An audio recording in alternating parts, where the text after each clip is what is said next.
Hello' বন্ধুসকল, এই পোৱালিকেইটা খাই লৈ শুই আছে।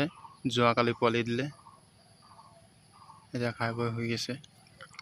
মাকৰ গাখীৰ ইয়াত অলপ খেৰ পাৰি দিছোঁ শুকান হৈ থাকিবৰ কাৰণে। 14টা পোৱালি আছে, এটা অকণমান দুৰ্বল, সেইটো চিলাব খোৱাটো সেইটো গাখীৰ খাই আছে যে।